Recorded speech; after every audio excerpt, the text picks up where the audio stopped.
बिलावल भुट्टो ज़रदारी को काफ़ी गुस्सा चढ़ा हुआ है। वो कहते ये हैं कि नून लीग तो महंगाई लीग है, मुझे तो अंदाज़ा नहीं था कि शेर बिल्ली निकलेगा। लेकिन अगर हम बात करें बिल्ली निकलेगी, लेकिन अगर हम बात करें सारी सूरत हाल की, तो आपको पता है कि करेक्शन जो है वो अब यहाँ करनी है कि नवाज शरीफ ने मना कर दिया है राना सनाउल्लाह समेत तमाम रहनुमाओं को कि आपने कोई बात नहीं करनी है, इस तरह की बातें तो बिल्कुल नहीं करनी। लेकिन चलिए इस सारी सूरत हाल पर हम बात कर लेते हैं कि इलेक्शन के लिए क्या क्या तैयारियां हैं और ये ज़बानबाजी का सिलसिला जो है वो जारी है, तो कहाँ जाकर ये रुक सकता है। इस पर बात करने के लिए सेनेटर सहर कामरान साहिबा हमारे साथ मौजूद हैं और रहनुमा है पाकिस्तान पीपल्स पार्टी की। उनको आज के प्रोग्राम में खुशामदीद कहते हैं। अस्सलाम वालेकुम। जी वालेकुम सलाम, गुड मॉर्निंग। जी आपको भी good morning. Thank you so much for joining us for good morning public. Sir साहब कहिएगा कि स्ट्रैटेजीज पर इस वक्त ज़्यादा जोर, नैरेटिव पर इस पर ज़्यादा जोर कंपैरेटिवली होना चाहिए, लेकिन ये ज़बानबाजी का सिलसिला जो है वो दोनों की तरफ से जारी है, नून लीग की तरफ से भी और पाकिस्तान पीपल्स पार्टी की तरफ से भी। नैरेटिव क्या है और इंतखाबात की तैयारी क्या है पाकिस्तान पीपल्स पार्टी की? देखिए सोहा पीपल्स पार्टी की तैयारी तो आपको नजर आ रही है, सिंध से लेके अब केपी में आप देखें जहां भी chairman Pakistan peoples party Bilawal Bhutto Zardari जा रहे हैं उनको पजीराई मिल रही है। पीपल्स पार्टी के वोटर्स जो है बड़े ज़ौक शौक से आ रहे हैं, वो हमारे कन्वेंशन में शरीक हो रहे हैं और वो बड़े मुतहरक हैं। हम तो बहुत अरसे से आपको पता है इलेक्शंस की डिमांड भी कर रहे थे और इलेक्शंस के मुंतजर भी थे। शुक्र है कि इलेक्शन वाला माहौल पैदा हुआ है और एक उम्मीद जागी है कि अब इंशाल्लाह इलेक्शन 8 फरवरी को होंगे, तो पीपल्स पार्टी तो बिल्कुल तैयार है इलेक्शंस के लिए। जी हरमीत। सर कमरान साहब एक और चीज़ अगर हम देखें, बिलावल भुट्टो साहब मुख्तलिफ जलसों में कन्वेंशन में ये बात करते नज़र आते हैं कि अब बुज़ुर्गों को रिटायर होना चाहिए, मौका मुझे मिलना चाहिए। तो ऐसे में मौलाना साहब के कमेंट्स भी आपके सामने, वो कहते हैं ये अपने वालिद साहब को कह रहे हैं। आपको भी लगता है कि बिलावल ठीक कह रहे हैं, अब ज़रदारी साहब को भी रिटायर होना चाहिए, नौजवान को आगे आना चाहिए? देखिए जो बिलावल भुट्टो बात कर रहे हैं वो पाकिस्तान के नौजवानों को एड्रेस कर रहे हैं। वो एक नौजवान लीडर है और नौजवानों की नुमाइंदगी करते हैं। वो ये कह रहे हैं कि मैं 70 साल की उम्र में ये नहीं कह रहा कि मैं नौजवानों का लीडर हूँ। वो ये कह रहे हैं कि मैं एक नौजवान लीडर हूँ जिसने बहुत कम वक्त के अंदर अपने आप को पाकिस्तान का बेहतरीन और बहुत मैच्योर वज़ीर ख़ारिजा प्रूव किया, जिन्होंने एज ए पार्टी लीडर बहुत एक अच्छी किस्म की पॉलिटिक्स की। आप यकीनन हम बिलावल भुट्टो ज़रदारी के बयानात को तनकीद का निशाना बनाते हैं, लेकिन मुझे कोई एक बात ऐसी दिखाएं जिसको आप ये कहें कि इखलाकी दायरे से नीचे है। बिलावल भुट्टो ज़रदारी ने या पाकिस्तान पीपल्स पार्टी की क़यादत ने किसी दूसरी पार्टी की ख़वातीन के ऊपर कोई तनकीद नहीं की, कोई ऐसी बात नहीं कही जिसके ऊपर हमें इखलाकी तौर पे शर्मिंदगी हो। ना हमने ये कोशिश की कि हम ये बताएं कि अगर दूसरे मुल्क पार्टी की खवातीन है और वो अपने जलसों में शिरकत करती हैं तो हम उनके ऊपर कैसे तनकीद करेंगे, तो ये सब चीज़ नहीं की। वो कोई ऐसी पार्टी के जो है वो नुमाइंदगी नहीं करते जो अखलाकियात पे पूरी नहीं उतरती, और हमारे साथ बड़ी एक स्ट्रिक्ट हमें एडवाइस होती है कि हम सियासत को सियासत समझें, एक हेल्दी एनवायरनमेंट के अंदर। बिल्कुल उनका हक है कि निशानदही करें। देखिए मुस्लिम लीग नवाज अपना बयानिया लंदन में दफा करके आई थी। जिस किस्म का तासुर हमने नहीं, मुस्लिम लीग नवाज ने दिया था कि वो आ रहे हैं और वो इक़्तिदार पे लैंड करेंगे। तो इस बात पे बार बार बिलावल भुट्टो कह रहे हैं कि इलेक्शन के प्रोसेस को शफाफ रहने दें। एक इलेक्शन होता है जो इलेक्शन के दिन में होता है, प्री एनवायरनमेंट जो है, प्री इलेक्शन जो एनवायरनमेंट होती है उसको भी शफाफ रहना चाहिए। ऐसा तासुर देना कि आप लंदन में हो, आपको जो है लंदन के लाउंज के अंदर सफीर आपको जो है वो सी ऑफ करे, आपको बयानिया भी बताए, आप कन्विक्टेड हो, आप पाकिस्तान आए। बिल्कुल सर कामरान साहब एक और चीज जो हम देख रहे हैं कि एक तरफ तो राना सनाउल्लाह साहब कहते हैं कि 137 सीट्स जो है पंजाब में वो बिल्कुल कंफर्म हो चुकी है। अता तरड़ साहब भी कहते हैं बात पक्की हो चुकी है, जैसे वो कहते हैं ना कि भाई पड़ोस में बात पक्की हो चुकी है। आपसे जानना चाहेंगे इलेक्शन कमीशन के मामले पर। आसिफ अली जरदारी साहब कहते हैं कि हमें एतमाद है, यकीन है पक्का कि वो साफ शफाफ इलेक्शन करेंगे, जबकि बिलावल भुट्टो साहब कहते हैं कि हम सिर्फ उम्मीद कर सकते हैं। इन दो बयानात को कैसे देखते हैं? क्या वालिद साहब और साहिबजादे के बीच कुछ इख्तलाफात हैं इस बयानबाजी, या यकीन नहीं है खुल के दोनों एक साथ बात करने पे? एक ही बयान है। देखिए आसिफ अली जरदारी साहब सदर मुमलिकत रह चुके हैं। जब वो ये कहते हैं कि वो समझते हैं कि इलेक्शन कमीशन शफाफ इलेक्शन कराएगा, तो वो भी एंटिसिपेट करते हैं, वो यकीन दहानी कराते हैं कि ये आपकी आईनी जिम्मेदारी है। और बिलावल भुट्टो जरदारी जब वो जलसों में बात करते हैं और वो बॉन करते हैं, वो ये कहते हैं कि जिस किस्म के हालात हो रहे हैं, जिस तरह से हम देखते हैं सिंध के अंदर डेवलपमेंट प्रोजेक्ट्स जो हैं उनके अंदर जो है वो फंडिंग रुक जाती है, या वो जिस तरीके से देखते हैं कि जिस तरीके से आपको अभी निगरान कैबिनेट के अंदर आपको पोस्टिंग्स नजर आती हैं, या जिस तरीके से आप ये देखें, कल तो मुझे लगता है कि जो आपके निगरान वज़ीर आज़म भी 2-4 दिन के बाद जो है जाके नून लीग में शामिल होंगे, नून लीग के पास ही सलाम दुआ करके बाद में निगरान बने थे। देखिए ये इस किस्म की जो सिचुएशन है और जिस किस्म से उनको फैसिलिटेट किया जा रहा है, और आप जिन सीट्स की अब बात कर रहे हैं, मुझे बताएं चंद दिन पहले आप हम तमाम चैनल्स के ऊपर तबसरा ये था कि नून लीग अपना वोट बैंक खो चुकी है, उनको लाहौर में बाहर निकलना मुश्किल है। अब आप कह रहे हैं उनको सीटें कंफर्म हो गई, कंफर्म किसने की है, यही तो हम पूछ रहे हैं कि कंफर्म बात तो वही है। अच्छा सर साहब इसको भी एड्रेस कीजिएगा कि अगर देखें आजकल सियासत जो है वो बयानात पे ही चल रही है। राना सनाउल्लाह कहते हैं कि बिलावल को चंद ही दिनों में पता चल जाएगा कि अगली हुकूमत जो है वो नून लीग की ही होगी।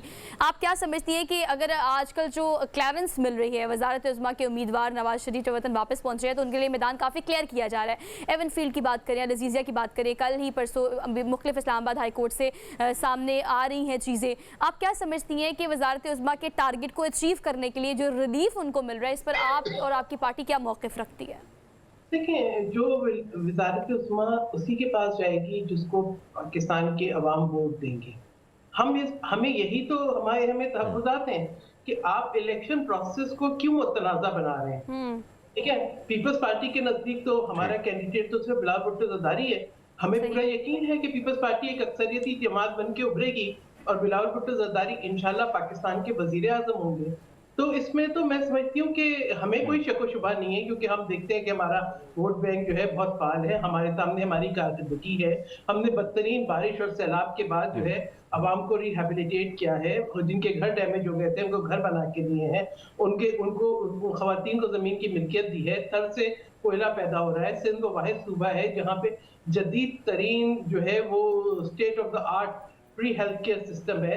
तो जो जिस तरीके से नई ट्रांसपोर्टेशन आई है, देखिए सिंध को जहां मौका मिला है उससे डिलीवर किया है। अब नून लीग को भी परेशानी लग गई, वो कहते हैं मठावी। सर कमरान साहब एक और चीज जो इस वक्त का सियासी सूरत हाल है, अगर हम देखें तो कहीं ना कहीं जो है बहुत सारी चीजें बदलती हमें नजर आ रही हैं। और इस वक्त जो सूरत हाल है, एक तरफ हम देखते हैं कि सियासतदान गायब होते हैं, गायब होने के बाद जहांगीर तरीन की चौखट से बरामद होते हैं, फिर उनको एक दुपट्टा रोमाला पहनाया जाता है। क्या ये जो रविश है, ये जो नई चल पड़ी है, क्या आप समझती है कि गंगा मैया में डुबकी लगा दी, भैया साफ सुथरा हो गया? तो आप समझती हैं कि पीपल्स पार्टी इसको किस नज़र से देखती है कि यह दुरुस्त अमल है? वैसे देखिए पीपल्स पार्टी एक नजरियाती पार्टी है, और पीपल्स पार्टी ये समझती है कि ना किसी जमात पे पाबंदी होनी चाहिए, ना ऐसा होना चाहिए कि जिससे इलेक्शन की शफाफियत पे हर्फ आए।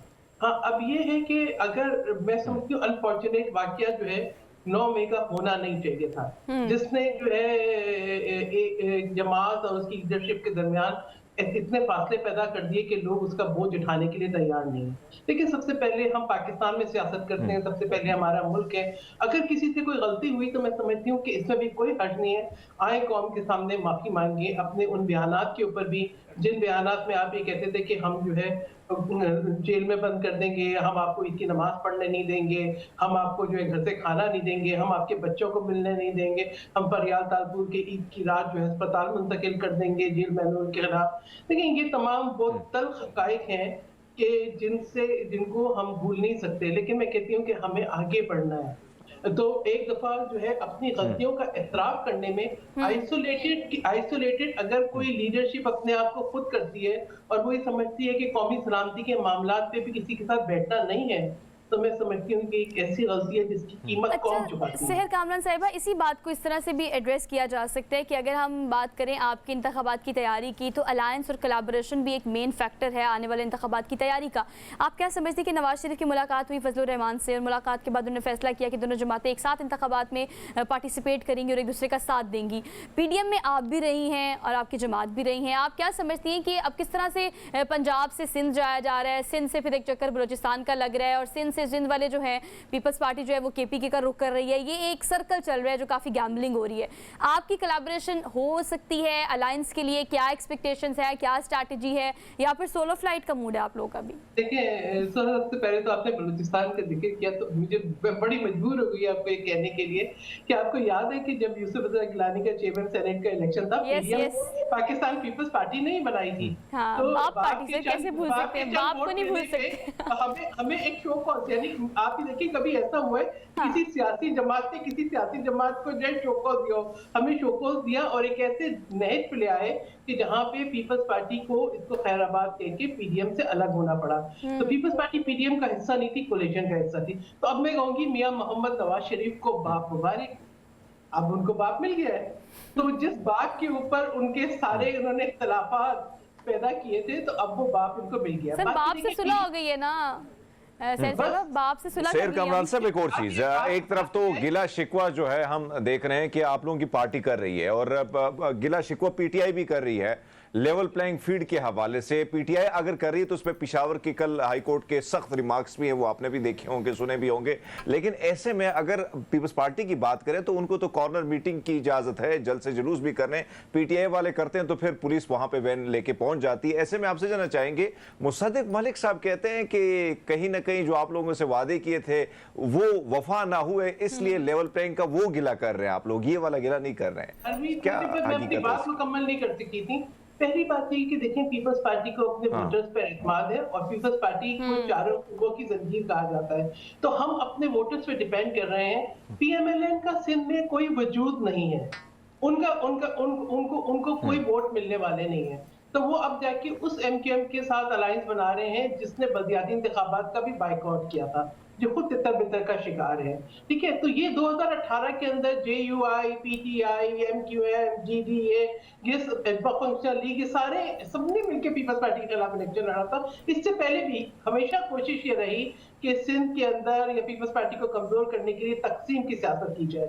लेकिन देखिए, पीपल्स पार्टी अपनी कारकर्दगी की बुनियाद पर जो है अपना वजूद रखती है, अपने नजरिए की बुनियाद पर। मुझे ये बताएंगे जो अलायंस बन रहे हैं ये क्या कहेंगे कि जो है कहां पर जो है नजरिया मिलता है पीएमएलएन का और एमक्यूएम का। पीपल्स पार्टी एक नजरियाती पार्टी है, हमारा अपना मैनिफेस्टो है, हम अपने मैनिफेस्टो की बुनियाद पर इलेक्शन लड़ रहे हैं। हमें कोई गिला नहीं है, हमने अपने बयानिए को, अपने नजरिए को पूरे जो है जब से हमारी पार्टी बनी है हमने उसको जिंदा रखा है, हमने उसके लिए कुर्बानियां दी हैं, हम मुल्क छोड़कर नहीं गए हैं, हम इक़्तिदार पे साइन करके वापस नहीं आए हैं। हमारी कुर्बानियों की, हमारी शहादतों की, हमारी जिद्दोजहद की एक तारीख रकम है। पीपल्स पार्टी ने असूलों की सियासत की है। आज जो बात ये कह रहे हैं कि जी हम जब लेवल प्लेइंग फील्ड की बात करते हैं वो अंदर से जानते हैं कि जी समझौते हमने किए हैं, बयानियां हमारे पास नहीं है, बुरी परफॉर्मेंस हमारी है। पीपल्स पार्टी के आप देखें, चाहे वो क्लाइमेट चेंज की बात हो, चाहे वो हेल्थ की बात हो, चाहे वो फॉरेन मिनिस्ट्री की बात हो, पीपल्स पार्टी ने तो कारकर्दगी दिखाई है। यूएन सेक्रेटरी जनरल जो है वो पाकिस्तान आए, हमने बदतरीन बारिशों के बाद अवाम को अकेला नहीं छोड़ा। पीपल्स पार्टी तो चाहे सवात ऑपरेशन हो उसके बाद भी रिहेबिलिटेशन करती है, चाहे जो है वो 2010-2011 की बारिशें हो तब भी। पीपल्स पार्टी का जो एक पॉलिसी है वो अवाम सेंट्रिक है। ठीक है सर कमरान साहिबा, ठीक है, पाकिस्तान पीपल्स पार्टी अपनी पॉलिसी पे कायम है और उनका नारा जो है वो आम आवाम के लिए। Thank you so much.